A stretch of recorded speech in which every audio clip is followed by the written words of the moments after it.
Es también la celebración del Día del Libro, jornada cultural convertida en símbolo literario como exaltación al príncipe de las letras, Miguel de Cervantes. Cada año, como ya es costumbre, Acción Cultural Miguel de Cervantes, con el patrocinio del Ayuntamiento y la Federación de Castilla-La Mancha, ofrecemos hoy la lectura del Quijote, el libro de los libros, cumbre de la literatura universal. Empezamos en este momento con la lectura. El Quijote empieza así, de esta manera. En un lugar de la Mancha, de cuyo nombre no quiero acordarme, no ha mucho tiempo que vivía un hidalgo de los de lanza en astillero, adarga antigua, rocín flaco y galgo corredor. Una olla de algo más vaca que carnero, salpicón la más noches, duelos y quebranto los sábados, y un palomino de añadidura consumía las 3/4 partes de su hacienda. Y ahora, señoras y señores, después de este preludio, invito a todos ustedes a que vengan aquí a participar en la lectura del Quijote, el libro universal de todos los libros.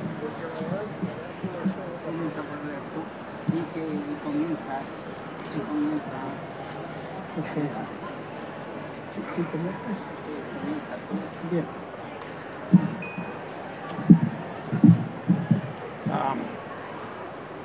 Empezaremos por uno de los capítulos, porque cada capítulo es indispensable.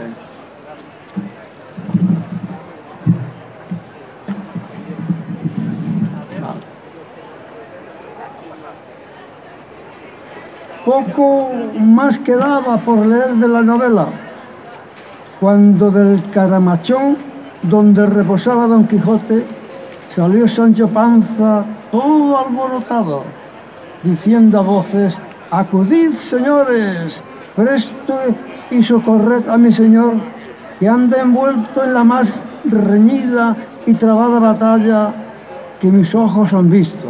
¡Vive Dios!, que ha dado una cuchillada al gigante enemigo de la señora princesa Micomicona, que le ha tajado la cabeza cercén a cercén como si fuera un nabo». «¿Qué dices, hermano?», dijo el cura, dejando de leer lo que de la novela quedaba. «¿Estáis en pos, Sancho? ¿Cómo diablos puede ser eso que decís, estando el gigante 2000 leguas de aquí?» En esto oyeron un gran ruido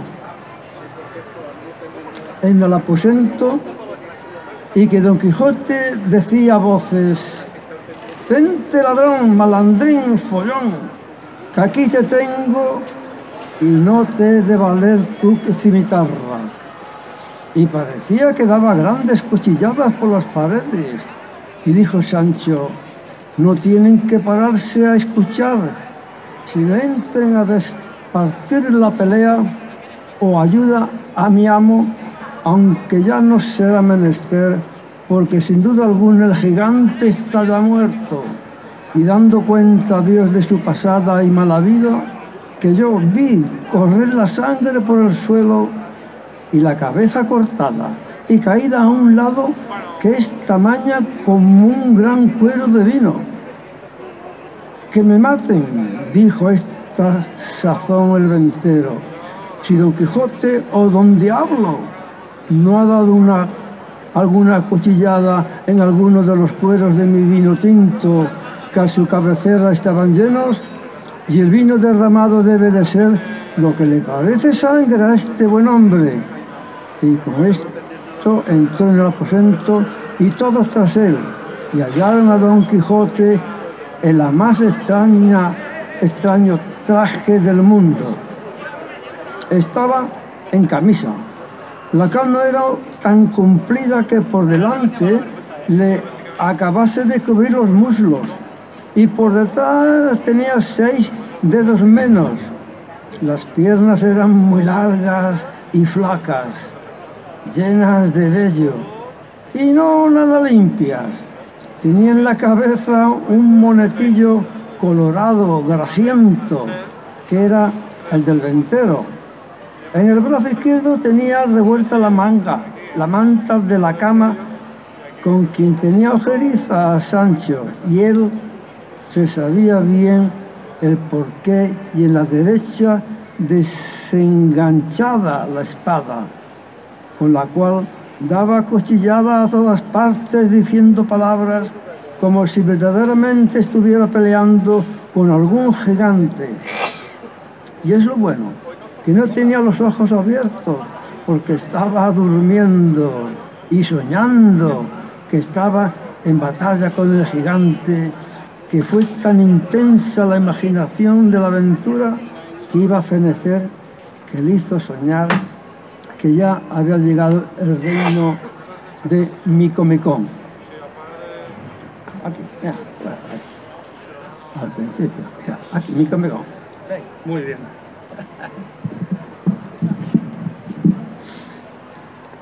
Y que ya estaba en la pelea con su enemigo, ya había dado tantas cuchilladas en los cueros creyendo que las daba en el gigante, que todo el aposento estaba lleno de vino, lo cual visto por el ventero como tanto enojo que arremetió con Don Quijote, y a puño cerrado le comenzó a dar tantos golpes que si Carnedio y el cura no se le quitaran, él acabara la guerra del gigante.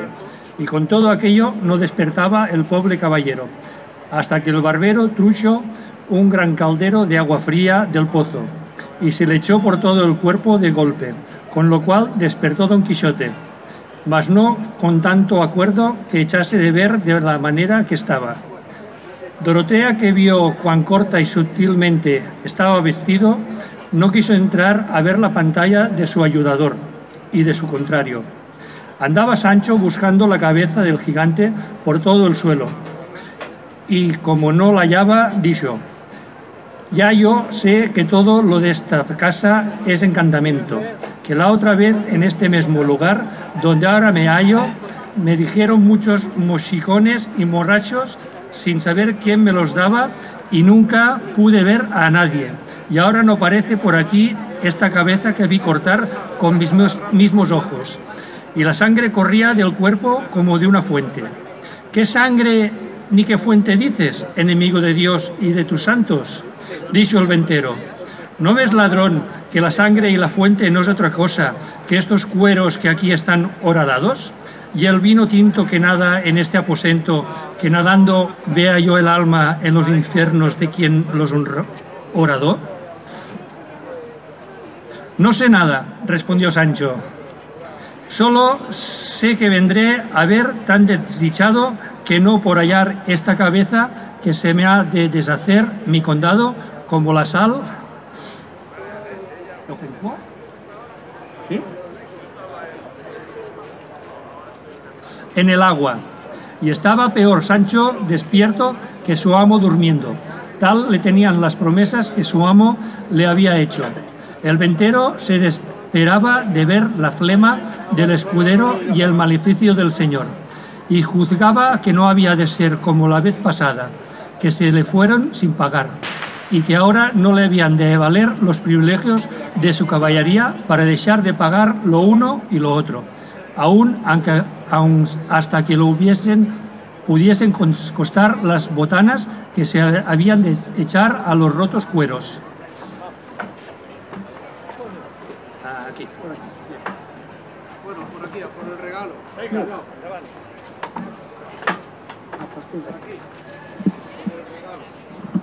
Venga, vamos. Ya. Tenía el cura de las manos a Don Quijote, el cual, creyendo que había acabado la aventura y que se hallaba delante de la princesa Micomicona, se hincó de rodillas delante del cura diciendo: Bien puede la vuestra grandeza, alta y famosa señora, vivir de hoy más segura que le pueda hacer mal esta mal nacida criatura. Y yo también de hoy más soy quito de la palabra que os di, pues con la ayuda del alto Dios y con el favor de aquella por quien yo vivo y respiro, también la he cumplido. ¿No lo dice oyendo esto Sancho? Sí, que no estaba yo borracho. Mirad si tiene puesto ya con sal mi amo el gigante. Ciertos son los toros. Mi condado está de molde. ¿Quién no había de reír con los disparates de los dos, amo y mozo? Todos reinan, sino el ventero que se daba a Satanás. Pero en fin, tanto hicieron el barbero, Cardenio y el cura que con poco trabajaron yendo con Don Quijote en la cama, el cual se quedó dormido con muestras de grandísimo cansancio, dejándole dormir y saliéronse del portal de la venta a consolar a Sancho Panza de no haber hallado la cabeza del gigante, aunque más tuvieron que hacer en aplacar el ventero, que estaba desesperado por la repentina muerte de sus cueros y la... ¿Continúa?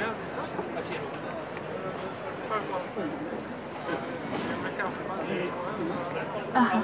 ¿Hasta dónde? ¿Hasta okay.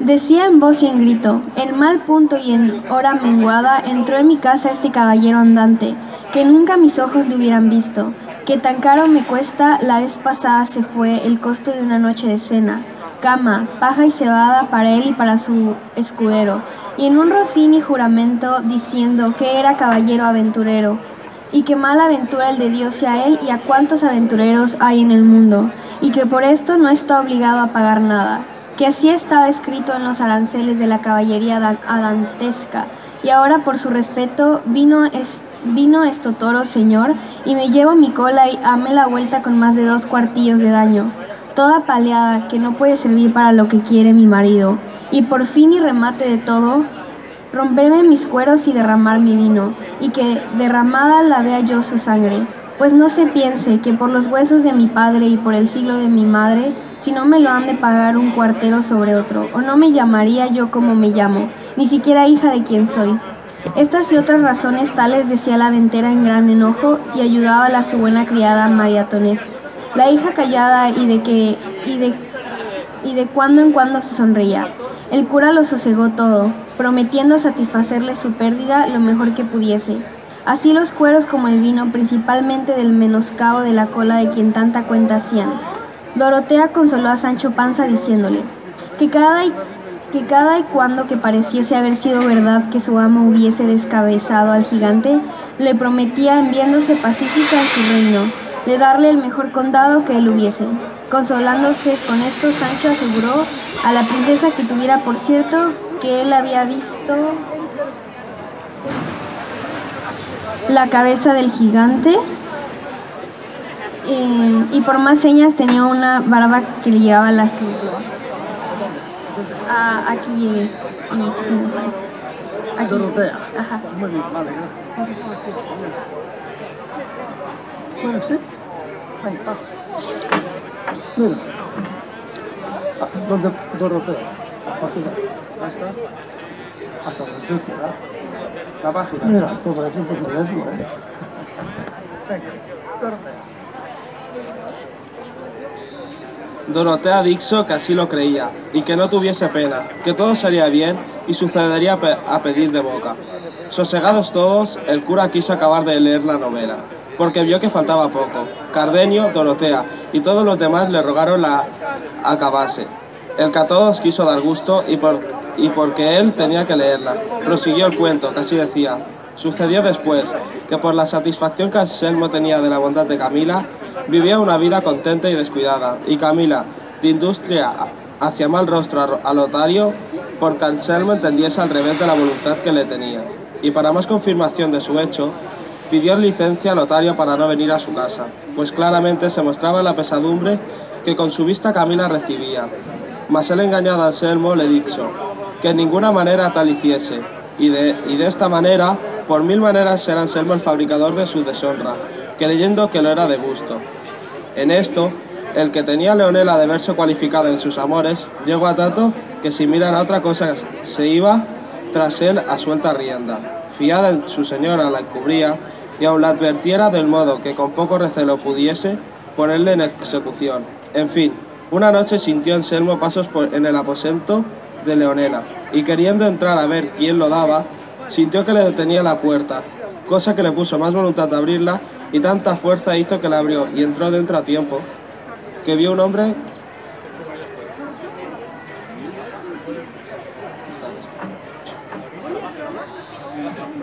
¿Sigo? Ah, vale, que estaba esto. Vio que un hombre saltaba por la ventana a la calle, y acudiendo con presteza a alcanzarlo, a conocerle, no pudo conseguir lo uno ni lo otro, porque Leonela se abrazó con él, diciéndole: «Sosiégate, señor mío, y no te alborotes, ni sigas al que de aquí saltó. Es cosa mía, y tanto que es mi esposo». Aquí. Venga. No lo quiero creer, Anselmo. No lo quiero creer que estás leyendo.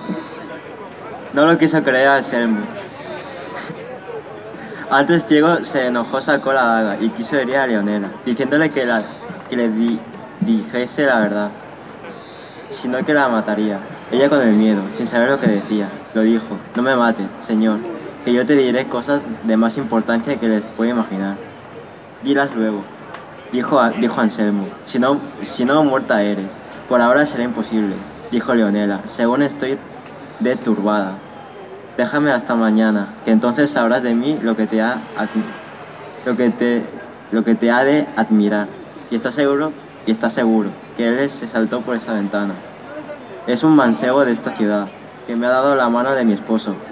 Sosegóse con este Anselmo, y quiso aguardar el término que se le pedía, porque no pensaba oír cosas que en contra de Camila fuese, por estar de su bondad tan satisfecho y seguro. Y así salió del aposento y dejó encerrada en él a Leonela, diciéndole que de allí no saldría hasta que dijese lo que tenía que decirle. Fue luego a ver a Camila, a decirle lo que dijo, todo aquello que con su doncella le había pasado, y la palabra que se había dado a decirle grandes cosas y de importancia. Si se turbó Camila o no hay para qué decirlo, porque fue tanto el temor y espanto que cobró, creyendo verdaderamente, y era de creer, que Leonela había de decir a Anselmo todo lo que había de su esposo, de su poca fe, que no tuvo ánimo para esperar, ni su sospecha salía falsa, o no, y aquella misma noche, cuando la... Sí. ¿Quieres leer más? No.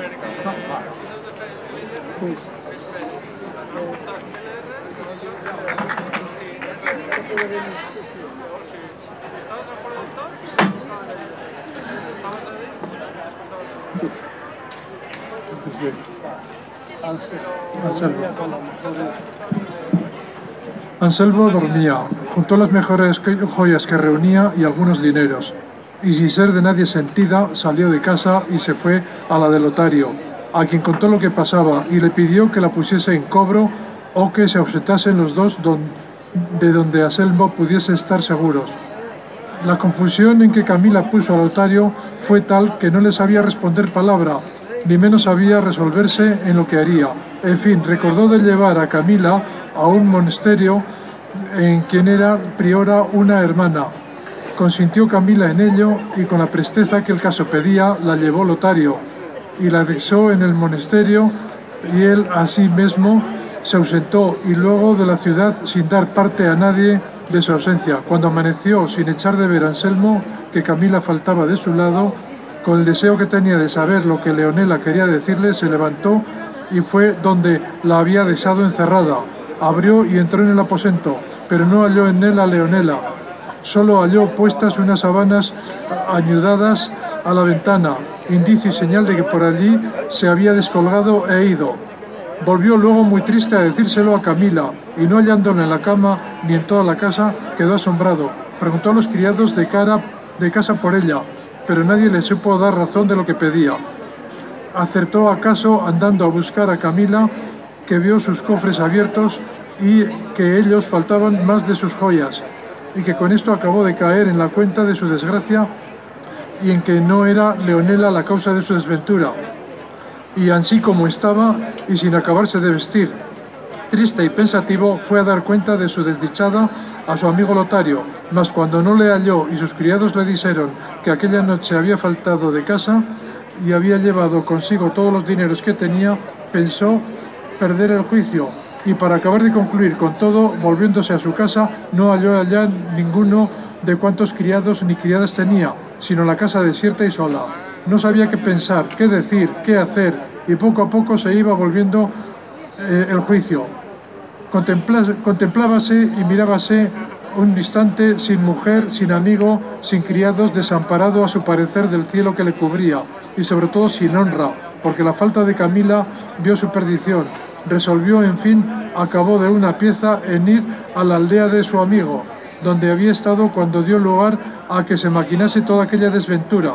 Cerró las puertas de su casa, subió a caballo, y con desmayado aliento se puso en camino, y apenas hubo andado la mitad, cuando, acosado de sus pensamientos, le fue forzoso apearse y arrendar su caballo a un árbol, a cuyo tronco se dejó caer, dando tiernos y dolorosos suspiros, y allí estuvo hasta que casi anochecía.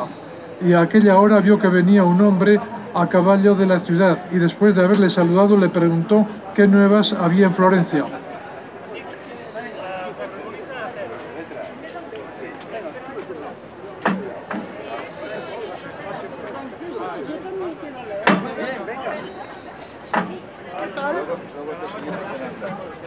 Este señor habrá llegado hasta aquí, pues pasamos la hoja. Ahora va a hacer, iba a llover hoy, y no, eso es que ya ha amanecido muy bien, pero venga. ¿Empiezo aquí? Sí. ¿Hasta dónde digas? Vale.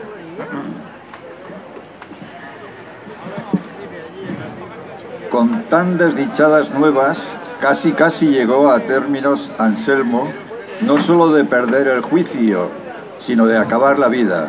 Levantóse como pudo y llegó a casa de su amigo, que aún no sabía su desgracia. Mas como le vio llegar amarillo, consumido y seco, entendió que de algún grave mal venía fatigado. Pidió luego a Anselmo que le acostasen y que le diesen aderezo de escribir. Hízose así, y dejáronle acostado y solo, porque él así lo quiso, y aun que le cerrasen las puertas.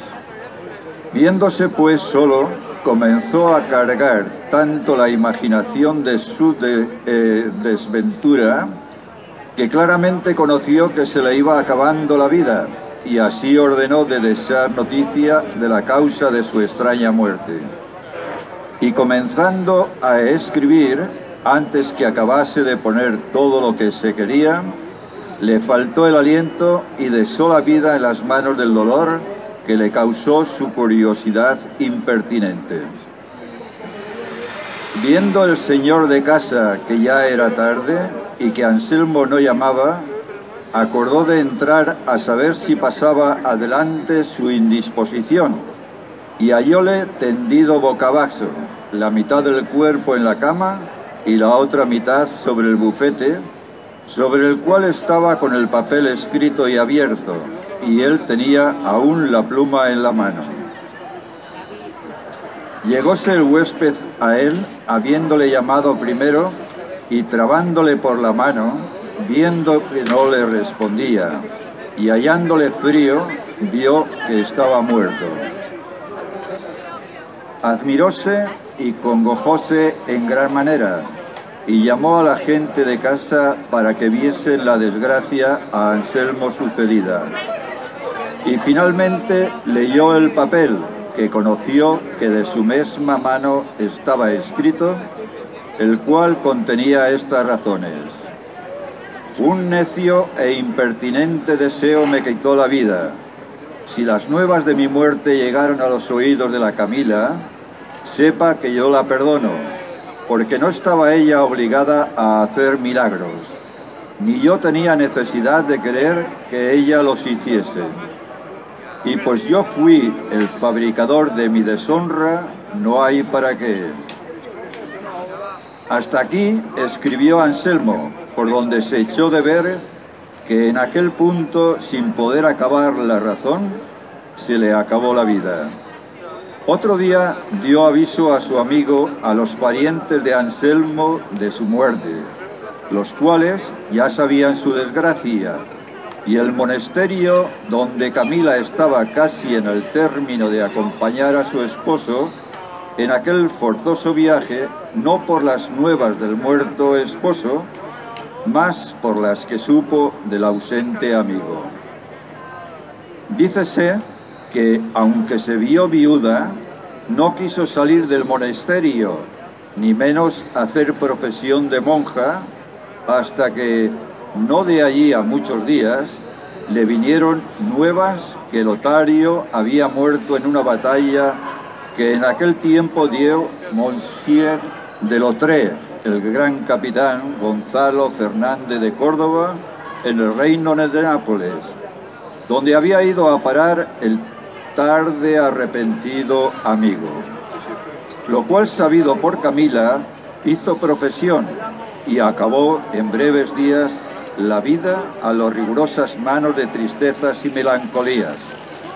Este fue el fin que tuvieron todos, nacido de un gran desatinado principio. Bien. A ver. Bueno, ¿por dónde va? ¿Por dónde? Aquí al final. Sí, continúa hasta que venga otro. Mujer. Este señor del pelo blanco, como el marido, ¿no? Mira, aquí te fue, este fue el fin. ¿Y dónde se acaba?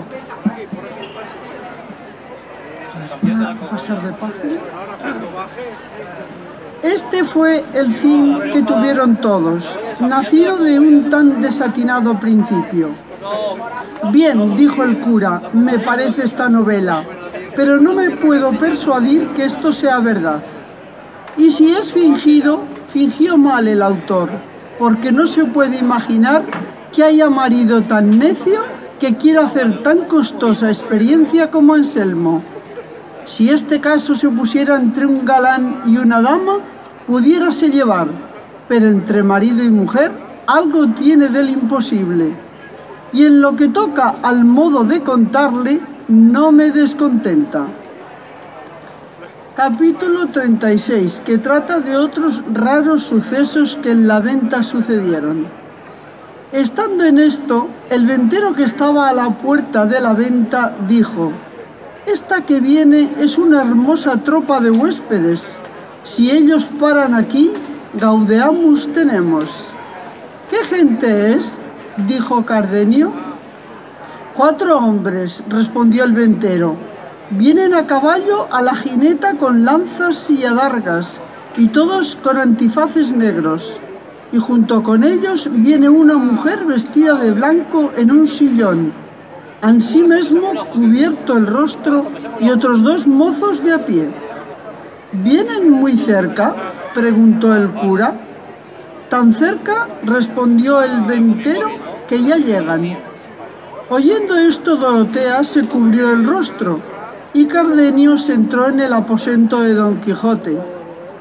Y casi no habían tenido lugar para esto, cuando entraron en la venta todos los que el ventero había dicho. Y apeándose los 4 de a caballo, que de muy gentil talla y disposición eran, fueron a apear a la mujer que en el sillón venía, y tomándola una de ellos en sus brazos, la sentó en una silla que estaba a la entrada del aposento donde Cardenio se había escondido. En todo este tiempo, ni ella ni ellos se habían quitado los antifaces, ni hablado palabra alguna. Solo que al sentarse la mujer en la silla, dio un profundo suspiro y dejó caer los brazos como persona enferma y desmayada. Los mozos de a pie llevaron los caballos a la caballeriza. Viendo esto el cura, deseoso de saber qué gente era aquella que con tal traje y tal silencio estaba, Se fue donde estaban los mozos y a uno de ellos le preguntó lo que ya deseaba, el cual le respondió: «Pardiez, señor, yo no sabré deciros qué gente sea esta, solo sé que muestra ser muy principal, especialmente aquel que llegó a tomar en sus brazos a aquella señora que habéis visto. Y esto dígolo porque todos los demás le tienen respeto, y no se hace otra cosa más de la que él ordena y manda». «¿Y la señora quién es?», preguntó el cura. «Tampoco sabré decir eso», respondió el mozo, «porque en todo el camino no la he visto el rostro. Suspirar sí la he oído muchas veces y dar unos gemidos que parece que con cada uno de ellos quiere dar el alma. Y no es de maravillar que no sepamos más de lo que habemos dicho, porque mi compañero y yo no más ha de 2 días que los acompañamos, porque habiéndolos encontrado en el camino, nos rogaron y persuadieron que viniésemos con ellos hasta el Andalucía, ofreciéndose a pagárnoslo muy bien. ¿Y habéis oído nombrar a alguno de ellos?», preguntó el cura.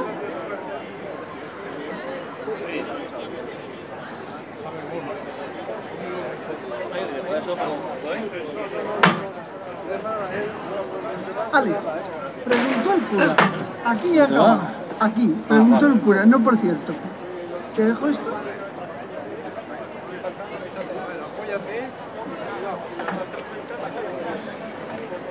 «No, por cierto», respondió el mozo, «porque todos caminan con tanto silencio, que es maravilla, porque no se oye entre ellos otra cosa que los suspiros y sollozos de la pobre señora, que nos mueven a lástima, y sin duda tenemos creído que ella va forzada donde quiere que va, y según se puede colegir por su hábito, ella es monja o va a serlo, que es lo más cierto, y quizá porque no debe de nacer de voluntad, el monjío va triste como parece.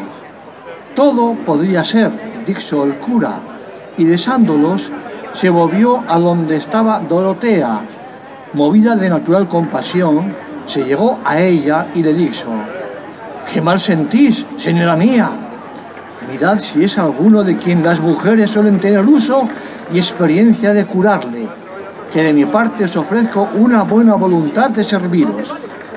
A todo esto callaba la lastimada señora, y aunque Dorotea tornó con mayores ofrecimientos, todavía se estaba en su silencio hasta que llegó el caballero embozado, que dijo el mozo que los demás obedecían, y dijo a Dorotea: «No os canséis, señora, en ofrecer nada a esa mujer, porque tiene por costumbre de no agradecer cosa que por ella se hace, ni procuréis que os responda si no queréis oír alguna mentira de su boca.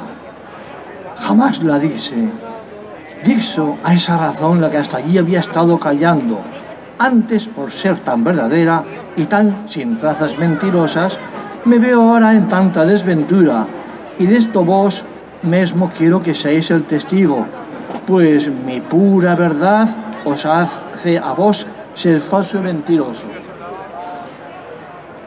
Pasa al siguiente.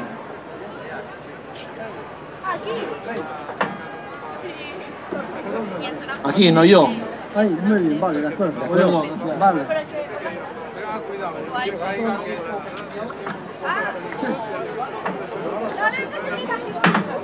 Mira, oyó esta vez.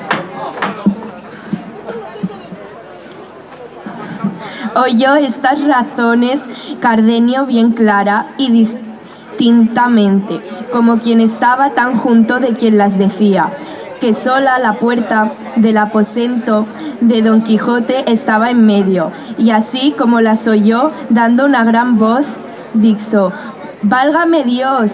¿Qué es esto que oigo? ¿Qué voz es esta que ha llegado a mis oídos?». Volvió la cabeza a estos gritos aquella señora toda sobresaltada, y no viendo quién los daba, se levantó en pie y fuese a entrar en el aposento, lo cual, visto por el caballero, la detuvo sin dejarla mover un paso. A ella, con la turbación y desasosiego, se le cayó el tafetán con que traía cubiertos el rostro y descubrió una hermosura incomparable y un rostro milagroso, aunque descolorido y asombrado, porque con los ojos andaba rodeando todos los lugares donde alcanzaba con la vista, con tanto ahínco que parecía persona fuera de juicio, cuyas señales, sin saber por qué las hacía, pusieron gran lástima en Dorotea y cuantos las miraban. Tenía el cabellero fuertemente asida por las espaldas y por estar tan ocupado en tenerla, no pudo acudir a alzársela el embozo que se le caía, como en efecto se le cayó del todo. Y alzando los ojos, Dorotea, que abrazada con la señora estaba, vio que el que la abrazaba en sí mismo la tenía. Era su esposo, don Fernando, y apenas le hubo conocido cuando, arrojando de lo íntimo de sus extrañas un luengo y tristísimo ay, se dejó caer de espaldas desmayada y a no hallarse allí junto al barbero, que la recogió en los brazos, ella diera consigo en el suelo. Acudió luego el cura a quitarle el embozo para echarle agua en el rostro, y así como la descubrió, la conoció don Fernando, que era el que estaba abrazando con la otra, y quedó como muerto en verla, pero no porque dejase con todo eso de tener a Luscinda, que era la que procuraba soltarse de sus brazos, la cual había conocido en él. Suspiró a Cardenio y él la había conocido a ella. Oyó asimismo Cardenio el ay que dio Dorotea cuando se cayó desmayada, y creyendo que era Luscinda salió del aposento despavorido. Y lo primero que vio fue a don Fernando, que tenía abrazada a Luscinda. También don Fernando conoció luego a Cardenio. Y todos tres, Luscinda, Cardenio y Dorotea, quedaron mudos y suspensos, casi sin saber lo que les había acontecido. Callaban todos y mirándose todos, Dorotea a don Fernando.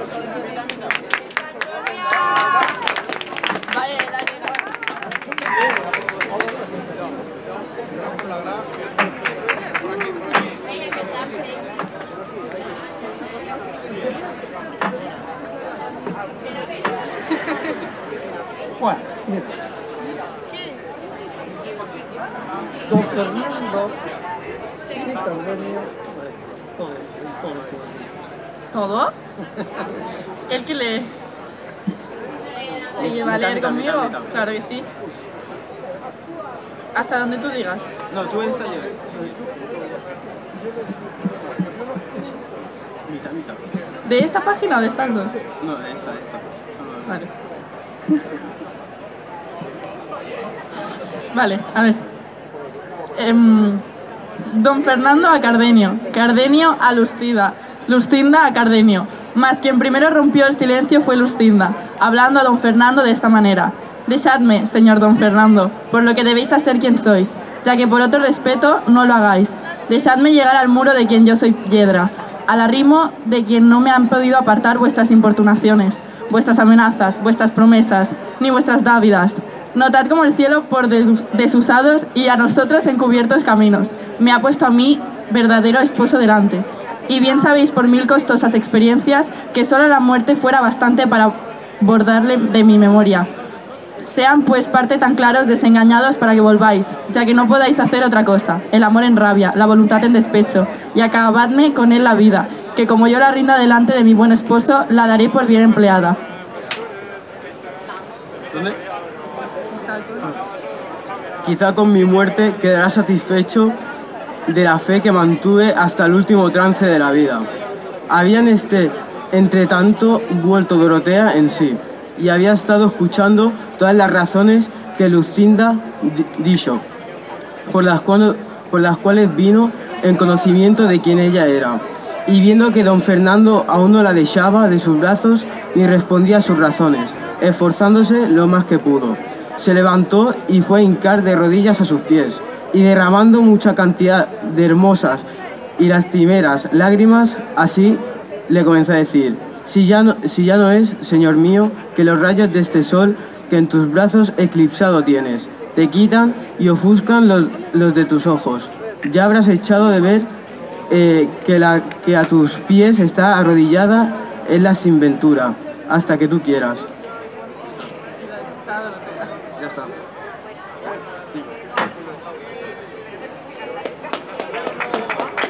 Como queráis.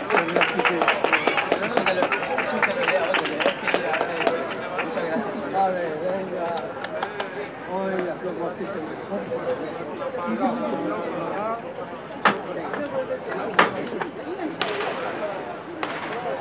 Bueno. Ah, sí, ya. Me voy a casa, ¿no? Bueno, no tanto por el mío, pero aquí sí me lo he guardado. Bueno.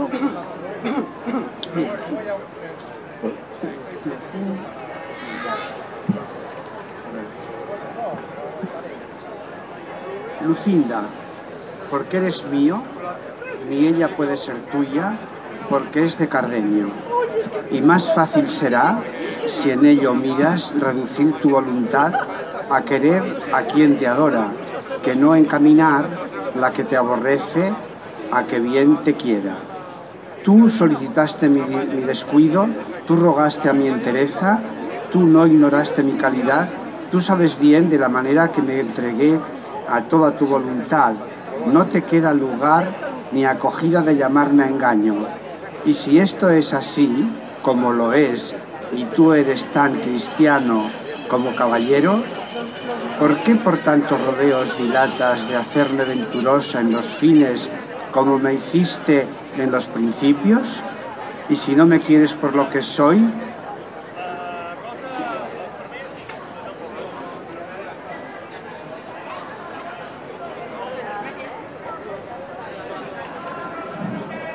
que soy tu verdadera y legítima esposa, quiéreme a lo menos y admírame por tu esclava, que como yo esté en tu poder, me tendré por dichosa y bien afortunada. No permitas con dejarme y desampararme que se hagan y junten corrillos en mi deshonra. No des tan mala vejez a mis padres, pues no lo merecen los leales servicios que como buenos vasallos a los tuyos siempre han hecho. Y si te parece que has de aniquilar tu sangre por mezclarla con la mía, considera que pocas o ninguna nobleza hay en el mundo que no haya corrido por este camino, y que la que toma de las mujeres no es la que hace al caso en las ilustres descendencias, cuanto más que la verdadera nobleza consiste en la virtud, y si ésta a ti te falta, negándome lo que tan justamente me debes, yo quedaré con más ventajas de noble que las que tú tienes.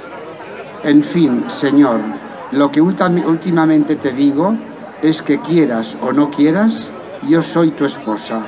Testigos son tus palabras, que no han ni deben ser mentirosas, y si ya es que te precias de aquello porque me desprecias, testigo será la firma que hiciste, y testigo el cielo, a quien tú llamaste por testigo de lo que me prometías. Y cuando todo esto falte, tu misma conciencia no ha de faltar de dar voces callando en mitad de tus alegrías, volviendo por esta verdad que te he dicho y turbando tus mejores gustos y contentos. Estas y otras razones, de hecho, la lástima Dorotea, con tanto sentimiento y lágrimas, que los mismos que acompañaban a don Fernando y cuantos presentes estaban, la acompañaron en ellas.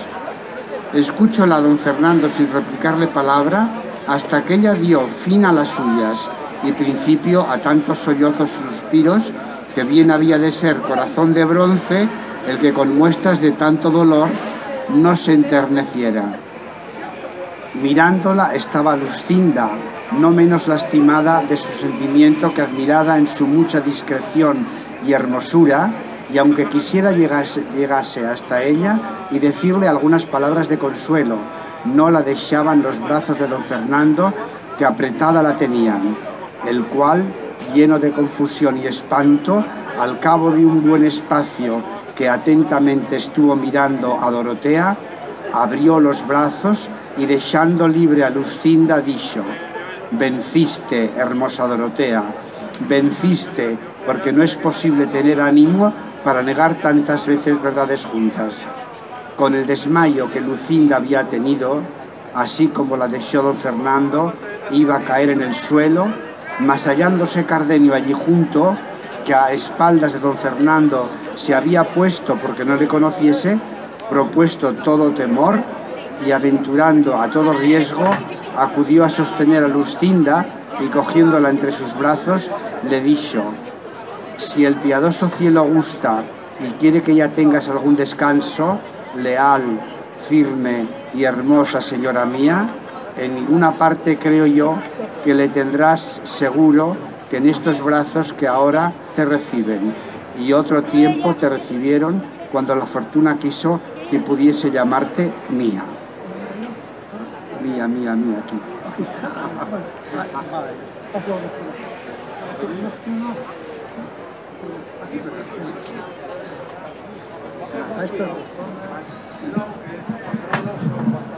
A estas razones puso Luscinda en Cardenio los ojos, y habiendo comenzado a conocerle primero por la voz y asegurándose que él era con la vista, casi fuera de sentido y sin tener en cuenta a ningún honesto respeto, le echó los brazos al cuello y juntando su rostro con el de Cardenio, le dijo: «Vos sí, señor mío, sois el verdadero captiva, aunque más lo impida la contraria suerte y aunque más amenazas le hagan a esta vida que en la vuestra se sustenta». Extraño espectáculo fue este para don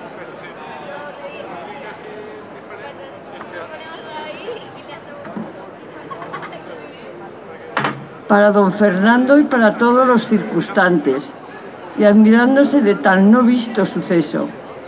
Parecióle a Dorotea que don Fernando había perdido la color del rostro y que hacía ademán de querer vengarse de Cardenio, porque le vio encaminar la mano a ponella en la espada, y así como lo pensó, con no vista presteza, se abrazó con él por las rodillas, besándoselas y teniéndole apretado que no le dejaba mover, y sin cesar un punto de sus lágrimas le decía: «¿Qué es lo que piensas hacer, único refugio mío, en este tan impensado trance? Tú tienes a tus pies a tu esposa, y a la que quieres que lo sea está en los brazos de su marido. Mira si te estará bien o te será posible deshacer lo que el cielo ha hecho, o si te convendrá querer levantar a igual a ti mismo a la que, por puesto todo inconveniente, confirmada en su verdad y firmeza, delante de tus ojos tiene los suyos, bañados de licor amoroso el rostro y pecho de su verdadero esposo. Por quien Dios es te ruego y por quien tú eres te suplico, que este tal notorio desengaño no solo no acreciente tu ira, sino que la mengue en tal manera que con quietud y sosiego permitas que estos dos amantes detengan sin impedimento tuyo el tiempo que el cielo quisiere concedérsele, y en esto mostrarás la generosidad de tu ilustre y noble pecho, y verá el mundo que tiene contigo más fuerza la razón que el apetito». En tanto esto decía Dorotea, aunque Cardenio tenía abrazada a Luscinda, no quitaba los ojos de don Fernando, con determinación de que si le viese hacer algún movimiento en su perjuicio, procurar defenderse y ofender como mejor pudiese a todos aquellos que en su daño se mostrasen, aunque le costase la vida.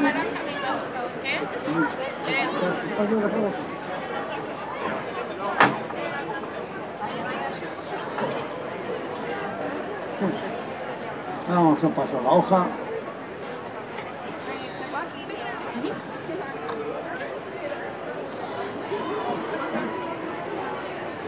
¿Esta página? Don Quijote de la Mancha. Dieron los amigos de don Fernando y el cura y el barbero que a todo habían estado presentes, sin que faltase bueno de Sancho Panza, y todos rodeaban a don Fernando, suplicándole tuviese por bien de mirar las lágrimas de Dorotea. Y que siendo verdad, como sin duda, ellos creían que lo era. Lo que en sus razones había dicho, que no permitiese quedarse defraudada en sus tan justas esperanzas, que considerase que no acaso como parecía, sino con particular providencia del cielo, se habían todos juntado en el lugar donde menos ninguno pensaba, y que advirtiese, dijo el cura, que solo la muerte podía apartar a Lucinda de Cardenio, y aunque los dividiesen filos de alguna espada, ellos tendrían por felicísima su muerte, y que en los casos irremediables era suma cordura, forzándose y venciéndose a sí mismo. Mostró un generoso pecho, permitiendo que por sola su voluntad los dos gozasen el bien que el cielo ya les había concedido. Que pusiese los ojos en sí mismo en la verdad de Dorotea, y verla, que pocas o ninguna se podían igualar. Cuanto más hacerle ventaja y juntarse a su hermosura, su humildad y el extremo del amor que le tenía, y sobre todo advirtiese que si preciaba de caballero y de cristiano, que no podría hacer otra cosa que cumplille la palabra dada, y que cumpliéndosela cumpliría con Dios y satisfaría a las gentes discretas, las cuales saben y conocen que es prerrogativa de la hermosura, aunque esté en su gueto humilde, como se acompañe con la honestidad. Poder levantarse e igualarse a cualquier alteza, sin nota de menoscabo del que la levanta, e iguala a sí mismo. Y cuando se cumplen las fuentes leyes del gusto, como en ello,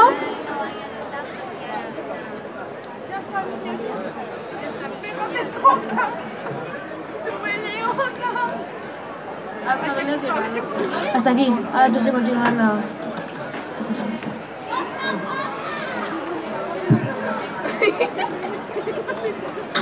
¿Dónde has dejado? Aquí no. Pues nada, empiezas a leer. Cuando es una amiguita tuya sigue después, lo sigue, Alejandro, voy a leer.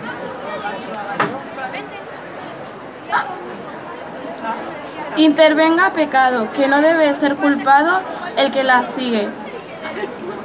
En efecto, a esas razones añadieron todo otras tales y tantas que el valeroso pecho de don Fernando, en fin, como alimentado con ilustre sangre, se abandonó y desechó vencer de la verdad que no pudiera negar, aunque quisiera, y la señal que dio de haberse rendido y entregado al buen placer que se había propuesto fue abaxarse y abrazar a Dorotea, diciéndole: levantaos, señora mía, que no es justo que esté arrodillada a mis pies, la que yo tengo en mi alma. Y si hasta aquí no he dado muestras de lo que digo, quizá ha sido por orden del cielo, para que viendo yo en vos la fe con que me amáis, os sepa estimar en lo que merecéis. Lo que os ruego es que no me resplandáis mi mal término y mi mucho descuido, pues la misma ocasión y fuerza que me movió para acertaros por mía, esta misma impidió para preocupar no ser vuestro, y que esto sea verdad. En ellos hallaréis disculpa de todos mis yerros, y pues vos, lo que me cumple, viva ella segura y contentaré al cielo, que me los deseche por vivir mi Dorotea. Y diciendo esto, la tornó a abrazar, y a juntar su rostro cesario, tener una gran cuenta con la que las lágrimas no acabasen, y de dar indubitables señales de su amor arrepentimiento. No lo hicieron así las de Lucinda y Cavián, porque comenzó a derretemar tantas, los unos de contento propio y los otros de ajeno, que no parecía sino que algún grave y mal caso a todos había sucedido.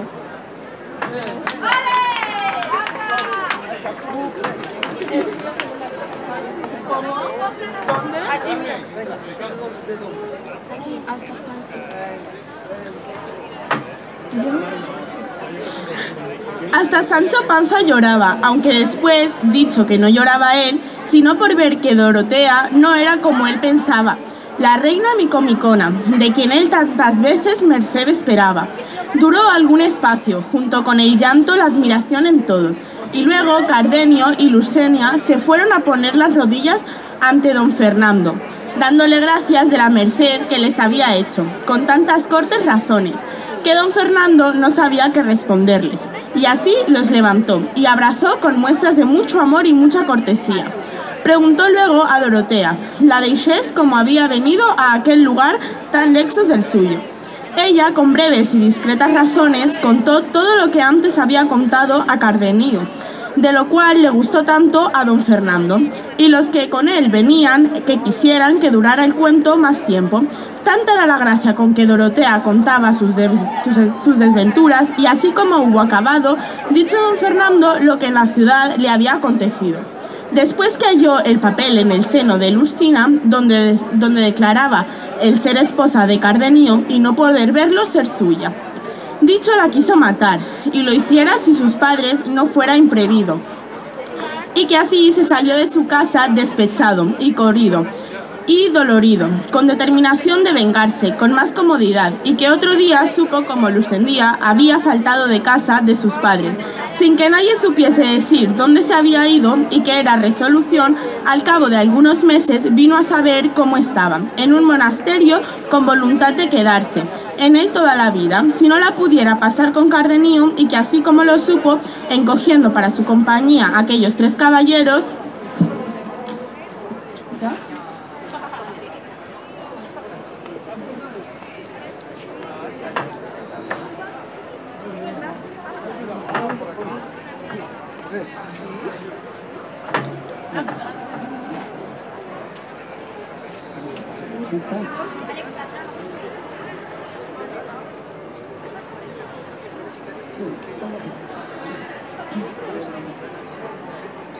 más o menos hasta el signo.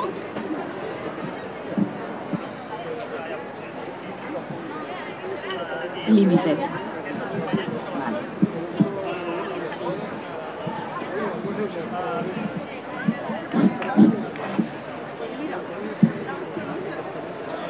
Todo esto escuchaba Sancho, no con poco dolor de su ánima, viendo que se le desparecían e iban en humo las esperanzas de su ditado, y que la linda princesa micomicona se le había vuelto en Dorotea, y el gigante en don Fernando, y su amo se estaba durmiendo a sueño suelto, bien descuidado de todo lo sucedido. No se podía asegurar Dorotea si era soñado el bien que poseía. Cardenio estaba en el mismo pensamiento, y el de Lucinda corría por la misma cuenta. Don Fernando daba gracias al cielo por la merced recibida y haberle sacado de aquel intrincado laberinto donde se hallaba tan a pique de perder el crédito y el alma. Y finalmente, cuantos en la venta estaban contentos y gozosos del buen suceso que había tenido tan trabados y desesperados negocios. Todo lo ponía en su punto el cura como discreto, y a cada uno daba el parabién del bien alcanzado. Pero quien más jubilaba y se contentaba era la ventera, por la promesa que Cardenio y el cura le habían hecho de pagarle todos los daños e intereses que por cuenta de Don Quijote le hubiesen venido.